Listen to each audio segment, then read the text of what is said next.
Hello and welcome to Nightmare Masterclass. My name is David Stockdale. I'll be your host on this excursion into the dark unknown. Before I get going, I just wanted to say that if you enjoy my videos and want to support me on a monthly basis, please go to patreon.com/Nightmare Masterclass.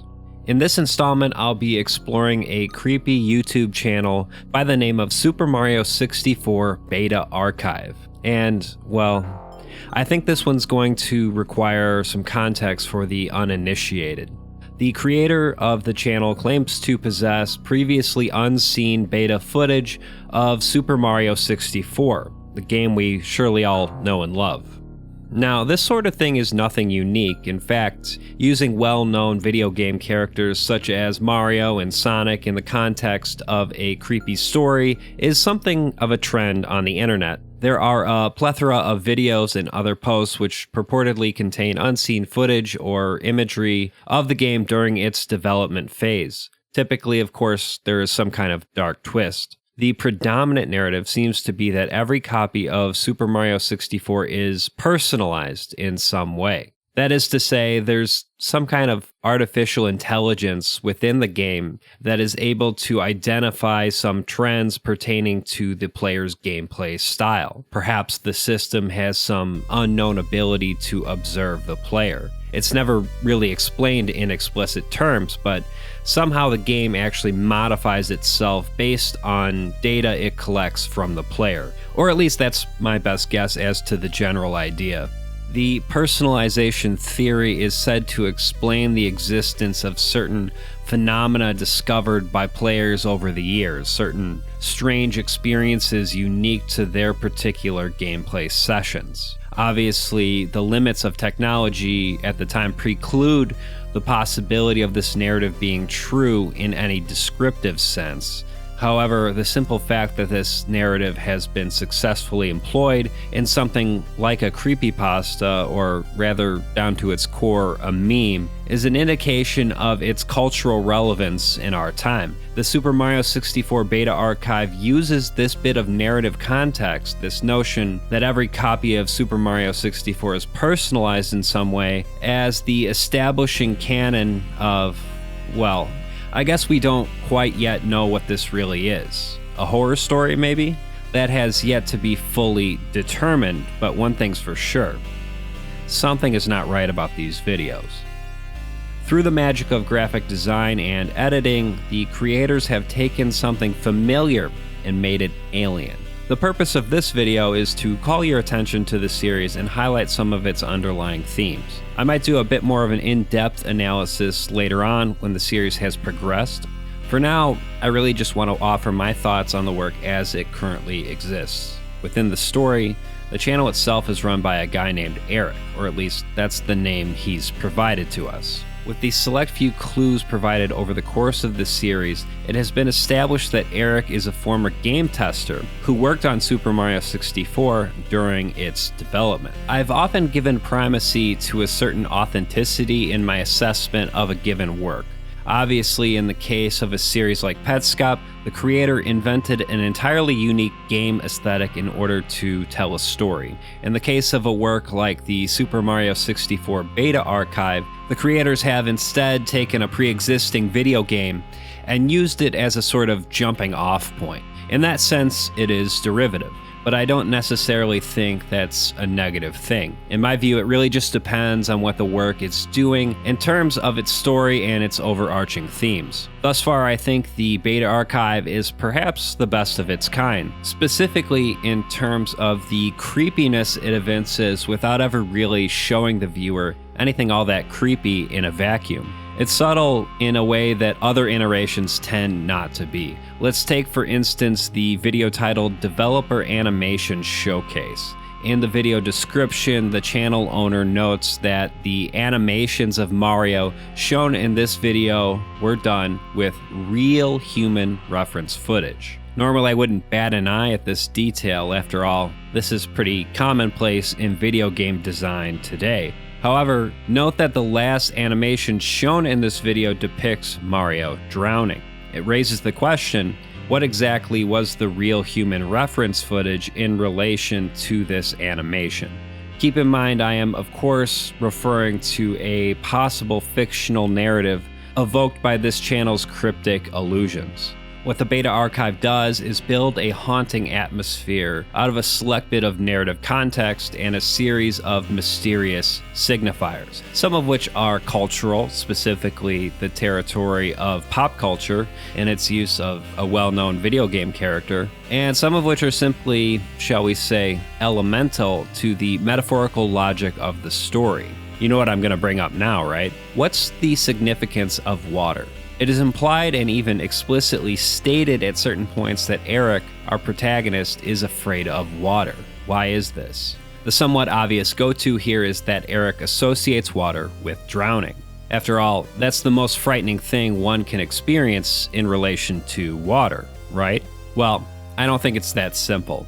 And frankly, the whole drowning thing has been done to death at this point. So, why is Eric really afraid of water? Let's recall the radio commercial that was featured on the channel.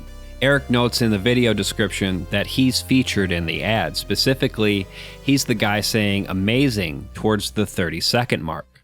Amazing, and it's only on the Ultra 64. Note his lack of enthusiasm. Eric himself says, "I wasn't very into it, as you can probably guess." It seems as though Eric wasn't terribly excited about the opportunity of working on this game, at least not by the time he recorded this soundbite. And that might have a little something to do with the hostile working conditions that came along with the job. There's a certain mystification that occurs when a video game is experienced. For starters, the player doesn't see all the work that goes into making a game, nor do they know the working conditions of the people who made it. What was required of the game designers, the workers who made the game possible, in order to get the project finished? Another thing the player doesn't know firsthand is the kind of machinations that go into shaping their experience as a player. How do all these various aspects of the game come together in order to achieve a certain effect? This thematic territory might well be a good jumping off point from which to analyze the Super Mario 64 Beta Archive. Let's focus our attention on another character referenced throughout the series. I'm talking about a guy named Dan Newman. Dan himself appears in a video titled N64 Employee Tape. As its name suggests, the video appears to be a guide for cleaning and testing the N64 console. The majority of the video's contents are fairly mundane. During the play testing section, the employee is encouraged to chat with the tester in order to develop a rapport, after which the tester is supposed to sign an NDA. For those who don't know, an NDA is a non-disclosure agreement, a legal contract that precludes the signatory from disclosing any sensitive information within the scope specified in the agreement. So if you're a tester for this sort of project, it stands to reason you wouldn't be allowed to discuss your experiences. At face value, this is fairly innocuous. I mean, it totally makes sense that a game company wouldn't want some tester going around blabbing to everyone they know about all the bugs in their system. I should point out here that if Eric, a former tester, did indeed sign one of these, he could very well be taking a legal risk by uploading these videos and discussing his experiences. In addition, the video makes it clear that the tester is supposed to sign a waiver, which presumably protects the company in the event that any harm befalls the tester during their gameplay session. While at first glance, the NDA and waiver seem like ordinary protocol in the context of the SM64 Beta Archive, their inclusion seems ominous, especially in relation to all of the various problems covered in this employee tape. For instance, it's stated that the session must be stopped in the case of certain events, such as the playtester feeling sick or strangely experiencing deja vu. Stranger yet, the session is to be immediately stopped if the game displays the playtester's name. The employee is directed to contact Dan Newman in the event that something happens to the playtester. He's possibly one of the company's executive-level people. It looks like a phone number is displayed along with his name, although it's been blacked out. Now, in the video description, Eric and his colleague Meg note that something weird happens at the end. So, what happens? As best I can gather, the narrator for this instructional video is interrupted at around 4 minutes in. He's startled by the presence of another man, later referred to as Dan. I think we can safely presume this is Dan Newman, the guy referred to earlier in the video. The two briefly discuss a playtesting occurrence involving Eric. The voiceover guy notes that there was no water in the moat during Eric's gameplay session, and this occurred after Eric mentioned his fear of water. Newman laughs at the occurrence and writes it off as a joke, but the voiceover guy isn't the slightest bit amused. It's not funny. So, I will ask again, why is Eric afraid of water? Is this just a Ben Drowned ripoff? Well, I hope not. I don't think so. I will posit that Eric is afraid of water because he's been scarred by the experience of working on this game. Water just so happens to be the thing Eric's unconscious mind has employed to signify his trauma. That's my working theory, at least. It's not precisely clear why this is, but I can think of one possible reason that makes sense in the context of what we've seen thus far. Eric is afraid of drowning, but not in a literal sense. He's scarred by the experience of being overwhelmed by work. Think about it. All throughout the series, we see foreboding indications of the stressful nature of this job. There are literal signs all throughout the damn thing. Let's note in particular a moment towards the beginning of the video called Snow Ravine. This video is the very first in which we hear Eric's voice. It's called Snow Ravine right now, but it's all in the early concepts. This is just a testing tape to confirm that this all looks good with you and the team.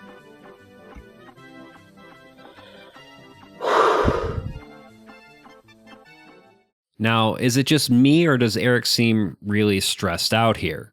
Tell people you're a playtester for what's sure to be a world-renowned game, and I'm sure they'd think your job was a blast. But everything about this series indicates otherwise. Eric's job was a terrible combination of both stressful and boring. There was always someone breathing down his neck to get things done. And to top it off, a higher-up berated him and toyed with his emotions all along the way. This is a series about a nerdy guy getting the job of his dreams, only for it to become a waking nightmare. While I do think there is some level of social commentary going on here, I wouldn't necessarily say it's about the practices of Nintendo in particular, but all labor in contemporary society. It just so happens that the game industry has been in the spotlight lately due to the exceedingly poor working conditions of developers. One need only read the harrowing experiences of CD Projekt Red workers in the course of their development on the Witcher series, as well as Cyberpunk 2077. With respect to the work, the pertinent question to me is how AI personalization software fits into all of this. At any rate, this series is worth keeping an eye on. I'm personally quite eager to see where it goes. Like I said, it's a work in progress, so I might end up circling back to it somewhere down the line. That wraps it up for this installment of Nightmare Masterclass. Again, if you want to support the channel, please go to patreon.com/Nightmare Masterclass. Thank you for watching, and good night.